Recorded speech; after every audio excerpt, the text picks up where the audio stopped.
మొన్నటి దాకా ఢిల్లీ ఎలక్షన్లలో జర బిజీగా ఉంటుంది. నిన్న ఇక ఆదివారం తెలంగాణలో ఎవరు నడుచుకుంటుండ్రు ఏంది కథ జర దృష్టి పెడితే ఈ కాస్ట్ సెన్సస్ పంచాయతీ ఎక్కువైంది తెలంగాణలో. అసలు ఏం చేసిండు ఈ రేవంత్ నా మిత్రుడు ఏం చేసిండు అని అసలు కాస్ట్ సెన్సస్ ఏంది అని తెప్పిస్తే ఇది 7వ తారీఖు హిందూ దినపత్రిక, మంచి దినపత్రికనే. ఫిబ్రవరి 6వ తారీఖు రేవంత్ రెడ్డి గారు అసెంబ్లీలో మాట్లాడినే ఉన్నట్టు చెప్పాడు.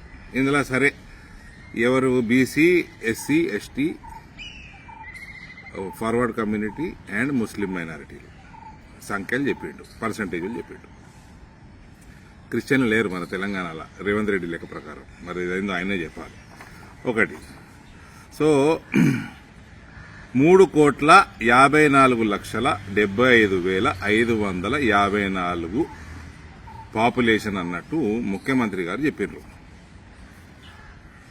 ఇది నేను చెప్పింది కాదు, వాళ్ళు చెప్పింది కాదు, రేవంత్ అసెంబ్లీలో మాట్లాడిందంట, హిందూ దినపత్రిక చేసి. సరే, నేను ఇంకా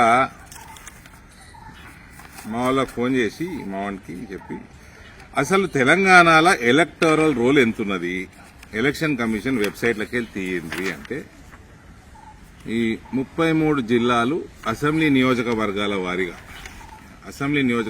వారీగా ఇచ్చిండ్రు సంఖ్య. లేటెస్ట్ 3,27,27,925 ఓటర్లు.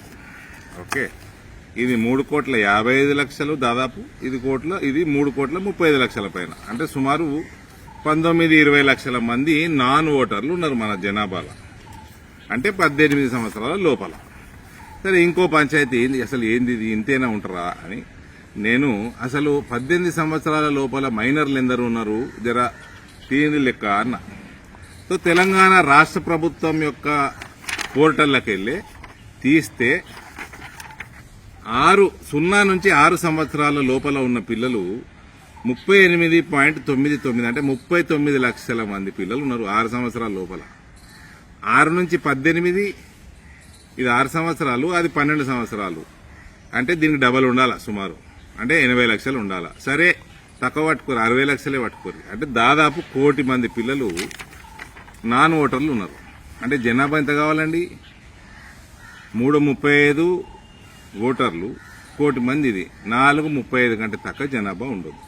ఇదో సర్వే కాదు, ఇదో మన్ను కాదు, సూలకుట్ల సర్వే చేసినాం రేవంత్.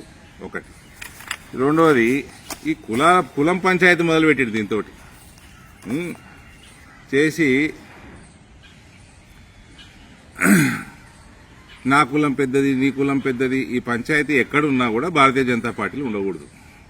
మన నాయకుడు, మన ప్రధానమంత్రి నరేంద్ర మోడీ ప్రధానమంత్రి కాకంటే ముందు ఆయన ప్రధానమంత్రి అభ్యర్థిగా వచ్చినప్పుడు నాకు గుర్తున్నది, దేశవ్యాప్తంగా హోర్డింగ్లు వచ్చినాయి, ఐఎమ్ ఏ హిందూ నేషనల్ అని. భారతీయ జనతా పార్టీలో పనిచేసుకోవాలంటే, ఈ దేశం భవిష్యత్తును కాపాడాలంటే, హిందూ రాష్ట్రాన్ని నిర్మించాలంటే నా కులం హిందుత్వం, నా కులం భారతీయతత్వం తప్ప వేరేది ఉండదు. ఇది ఎవరన్నా భారతీయ జనతా పార్టీల కులాల గురించి మాట్లాడితే అది భారతీయ జనతా పార్టీ హైకమాండ్ సహించదు, సహించకూడదు కూడా. ఢిల్లీలో ఏమైందండి? ఢిల్లీలో ఏమైంది? సిటిజన్షిప్ అమెండ్మెంట్ యాక్ట్ వచ్చినప్పుడు ఆజాదీ ఆజాదీ అని కూడా తిరిగారు కదా. వాళ్ళందరినీ హిందువులందరూ ఒక్కటై దౌడ మీద ఒకటి వీక్తే దౌడ పనులన్నిటికీ ఆజాదీ వచ్చింది. అందులో కేజ్రీవాల్ గాని పనులు ఉన్నాయి, సిసోడియా గాని పనులు కూడా ఉన్నాయి. అందులో దౌడ పనులు.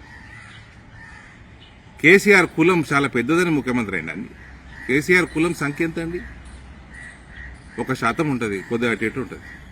ఆయన ముఖ్యమంత్రి అందుకే అయిందండి, కులం పెద్దదని అయిందా? తెలంగాణ రాష్ట్రం కోసం కొట్లాడిండని కేసీఆర్ని ముఖ్యమంత్రి చేసారు, ఆయన కోట్లు వేసారు.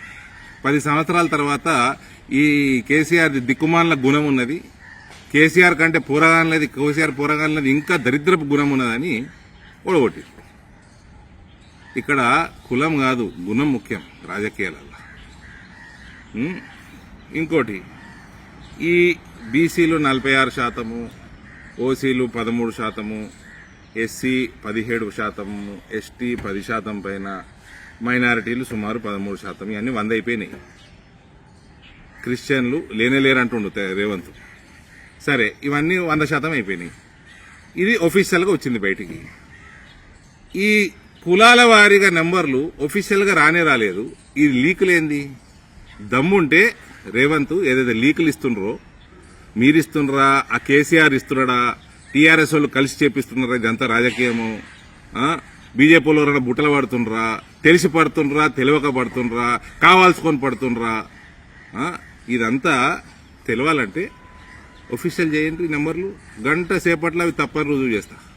గంట సేపట్లోనే ఇప్పుడు లీక్లలో వచ్చేటి అని. కాబట్టి రాజకీయాలలో రాష్ట్రానికి కానీ దేశానికి కానీ కులం కాదు, గుణం ముఖ్యం.